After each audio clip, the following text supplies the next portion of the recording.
Hi viewers. ఆంధ్రప్రదేశ్లో నిన్న MLC result వచ్చింది. అది ఒక్కసారి గమనించాక ఈవెన్ నా క్యాటలిసిస్ స్పీచ్ ఛానల్లో కావచ్చు, మన కావ్యాస్ మీడియాలో కావచ్చు, కింద కొంతమంది కామెంట్లు పెట్టారు. మొన్న గ్రూప్ 2 కొంచెం వివాదం చాలా రేగిన మూమెంట్లో ఇప్పటికీ నా మాట కట్టుబడే ఉన్నాను. ఆ గ్రూప్ 2కి సంబంధించి ఆ రోస్టర్ సిస్టమ్ ఏదైతే ఉందో దాన్ని సరిచేసిన తర్వాత రిజల్ట్ ఇవ్వాలని కోరుకుంటూ ఉన్నాను.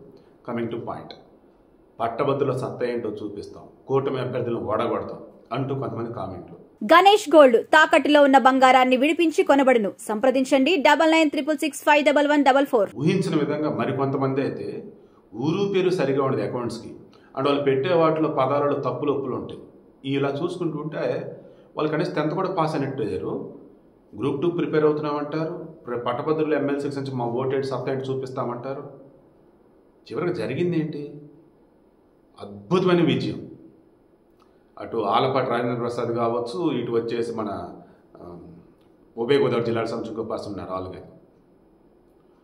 గతంలో జగన్ అధికారంలో ఉన్నప్పుడు అప్పుడు కూడా పట్టభద్రులు ఎమ్మెల్సీ 3 జరిగాయి. 3 క్లీన్ స్వీప్, 3 టీడీపీ కొట్టేసింది. ఇప్పుడు రెండు టీడీపీ కొట్టేసింది. ఇంకోటి టీచర్ ఎమ్మెల్సీ వచ్చేసి పిఆర్టీ అభ్యర్థి, వాళ్ళు వచ్చేసి ఏంటంటే యూటీఎఫ్ కాకుండా మిగతా ఉపాధ్యాయ సంఘాలన్నీ కూడా ఆయనకు మద్దతు, సో అలా వాళ్ళు గెలిచారు.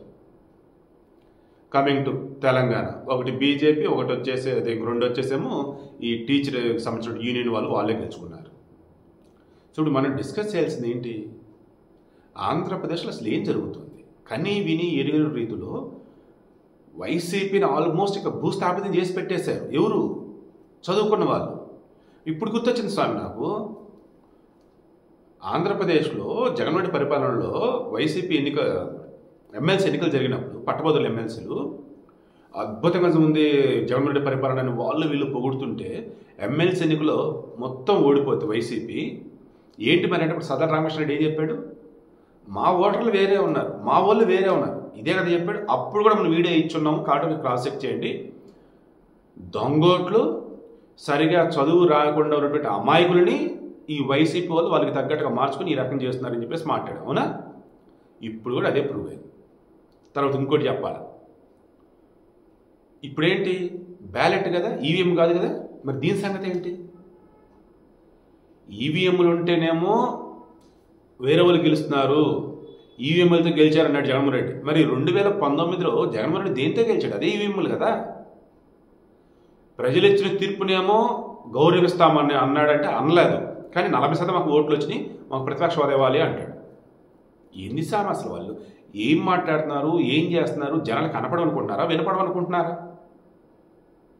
ఇప్పుడు మనం డిస్కస్ చేయాల్సింది ఏంటి మెయిన్గా, ఆంధ్రప్రదేశ్లో ఉన్నటువంటి ప్రజానికం అంతా కూడా ఇక వైసీపీ మాకు వద్దనుకున్నారు, దెన్ జనసేన, టీడీపీ ఇవే మా పార్టీలు అనుకుంటున్నారు.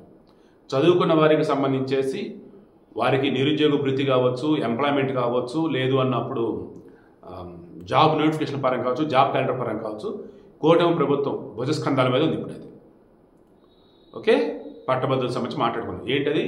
పవన్ కళ్యాణ్ వాలంటీర్ల విషయంలో కొన్ని కామెంట్స్ చేస్తే గతంలో, అరే అసలు వాళ్ళు వాలంటీర్లే కాదు, రోడ్ల మీదకి వస్తారు, ధర్నాలు చేస్తారు, పవన్ కళ్యాణ్ తిడతారు, నానా హడావుడి చేస్తారు.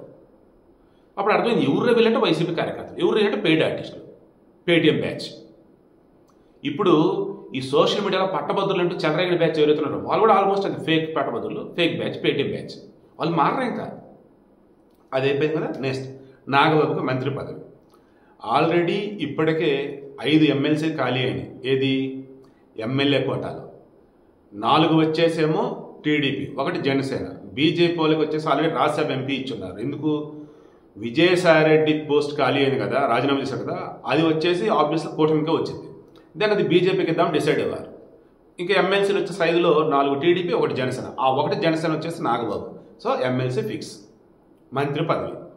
గతంలో క్లియర్గా పవన్ కళ్యాణ్ చెప్పున్నాడు, ఇప్పుడు మా పార్టీలో ఎవరికన్నా పదవులు వస్తున్నాయంటే కేవలం వారి యొక్క మెరిట్ బేస్ అంతే, నా బంధువా, మా కులమా, ఇది కాదు అసలు. ఎస్సీ, ఎస్టీ, బీసీ, ఓసీ ఇలా కాదు. రిజర్వేషన్ అంటే అది ఓకే, రిజర్వేషన్ లేని పోస్ట్ ఏదైనా ఉంది అంటే మెరిట్ బేస్ మీద ఇస్తాం, రిజర్వేషన్ ఉన్న దాంట్లో కూడా మెరిట్ వాళ్ళకి ఇస్తాం చెప్పేశాడు. ఇక నాగబాబుకి మంత్రి పదవి అన్నప్పుడు ఇస్తారా ఎవరా, ఇస్తారా నువ్వు ఇది, బట్ 100% ఇస్తారు.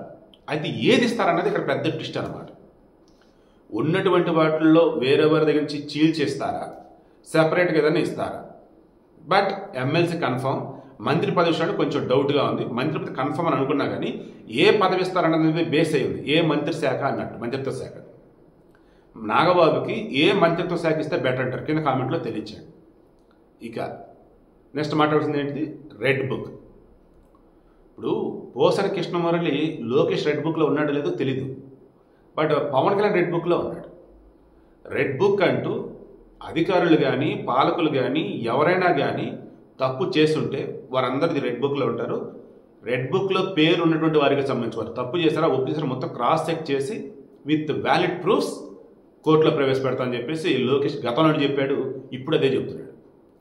బట్ పోసాని కృష్ణమురళికి సంబంధించి చూస్తుంటే అరే లోకేష్లో ఉన్న లోకేష్ దగ్గర ఉన్న రెడ్ బుక్లో క్యాండిడేట్ కాదే, ఒకవేళ ఉన్నా ఈ రకంగా ఉండదే, ఏ రకంగా ఏంది అసలు?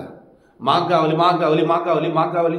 పోలీసులు వచ్చేసి అడుగుతున్నారు ఎవరిని, పోసానని పీటీ వారిట్లో పట్టుకొచ్చి.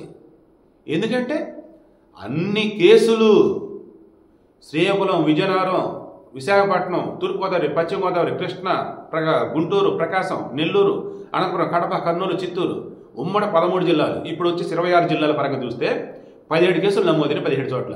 బ్యాలెన్స్ ఉన్నటువంటి ఇది ఒక 3, అది ఒక 6, 9 ఇది కూడా నమోదైతే అప్పుడు ఇంకా సమ్మగా ఉంటుంది అన్నమాట. ఎందుకు మాట అన్నాను, మనిషిని అసలు పోసాని కృష్ణమురళి పచ్చి బూతులు కదా మాట్లాడింది. అదేమంటే సబ్జెక్ట్ స్క్రిప్ట్ పంపాడు, తప్పే కానీ అనేసా, ఏంది అది? ఇప్పుడు లోకేష్ రెడ్ బుక్ సంబంధించి మనం ఆల్రెడీ గతంలో మాట్లాడుకుంటున్నాం, మధ్య మధ్య వీడియోలు ఇచ్చాం. పవన్ కళ్యాణ్ సంబంధించి పోసాని కృష్ణమురళి కనిపిస్తున్నాడు, ఇంకా ఉన్నారు ఆ లిస్టులో ఉన్నారు. పోసాని కృష్ణమురళి ఇప్పుడు బయటికి రాడు. Pawan Kalyan red book power అటువంటిది, ఎందుకంటే చాలా తక్కువ మంది ఆ రెడ్ బుక్లో ఉన్నారు. ఒక్కొక్కడికి జాయింట్ ఊడిపోవాలి, అది కూడా పద్ధతిగా చట్టబద్ధంగా. నెక్స్ట్ ఇంకొక రెడ్ బుక్ ఉంది, రఘురామకృష్ణరాజు, సిఐడి చీఫ్, మాజీ చీఫ్ ఉన్నారు కదా సునీల్ కుమార్, అతను. అండ్ ఇంకా అతను పేరు ఐ థింక్ సునీల్ నాయక్ అనుకుంటా, బీహార్ అతను. అంటే బీహార్ క్యాడరు ఇక్కడికి వచ్చినాడు, డిప్యుటేషన్ అయిపోయి వాళ్ళు అక్కడికి వెళ్ళిపోయినాడు అతను. ఎందుకు రఘురామకృష్ణరాజును హైదరాబాద్ తీసుకొచ్చి ఇక్కడ ఇబ్బంది పెట్టిన బ్యాచ్లో ఎవరెవరు ఎక్కడెక్కడ ఉన్నారు వెతికి మరి రఘురామకృష్ణరాజు వాళ్ళందరూ కూడా పట్టుకొస్తున్నాడు. ఇందులో సిఐడిలో ఆ రోజు ఉన్నటువంటి వాళ్ళు ఇప్పుడు కొంతమంది సస్పెండ్, కొంతమంది ఇయర్గా పంపారు, ఇంకొంతమంది వచ్చేసి కేసులు, సస్పెండ్లు, ఇలా చెప్పుకుంటూ పోతే 2019 నుంచి 2024 మధ్య ఆనాడు వైసీపీలో ఉండి ప్రతిపక్షంలో ఉండి ఎవరైనా కానీ ఈరోజు కూటమిలో వాళ్ళు ఉన్నారా అంటే అందరి దగ్గర ఒక చిట్టా ఉంది. ఏంటి ఆ చిట్టా? ఆనాడు జగన్ ఏం చెప్తుంది, ఎస్ బాస్ అంటూ హడావుడి చేశారు. అరే అది నిజమా అబద్ధమా, అండ్ రూల్స్ వైలేషనా, లేదా రూల్స్ కరెక్ట్గానే ఉందా, చట్టమా కాదా, ఏం లేదు. జగన్ గారు మీరు చెప్పండి, జగన్ అన్న మీరు చెప్పండి, సార్ మీరు చెప్పండి. ఏం బతుకులరా నాయన. లేటెస్ట్ తెలిసిన అప్డేట్ ఏంటంటే విడతల రజనీ ఉన్నారు కదా, ఆమెకు సంబంధించి కూడా స్టోన్ క్రషర్స్ దేవజీ వాళ్ళ దగ్గర కొంత నొక్కేసి జాషువని ఎవరో వాళ్ళు వచ్చేసి ఏం చేశారు, ఆమెకు డబ్బులు ఇచ్చారన్నారు. ఆల్రెడీ మొన్న విజిలెన్స్ ఇదిలో అదే దొరికింది, తప్పు చేశారన్నట్టు. ఇప్పుడు ఏమైంది, ఆమెను అరెస్ట్ చేయడానికి గాను గవర్నర్ గారికి ఆల్రెడీ వెళ్ళి పర్మిషన్ తీసేసుకున్నారు. ఐ థింక్ ఇంకా ఇచ్చినట్టు లేరు, పర్మిషన్ అడిగారు. ఇప్పుడు గవర్నర్ పర్మిషన్ ఇస్తే విడతల రజనీ ఇంకా అరెస్ట్ అయ్యి అంతే. ఇలా చెప్పుకుంటూ పోతే అసలు వైసీపీలో ఉండి ఇక జీవితాంతం మనమే అధికారంలో ఉంటామని చెప్పేసి భ్రమంలో ఉండి ట్రాన్స్లో ఉండి కొంతమందిని ట్రాప్ చేసి అడ్డదిడ్డంగా వసూళ్ళు, అడ్డదిడ్డంగా వచ్చేసి పదవులు ఇది చేశారు కదా.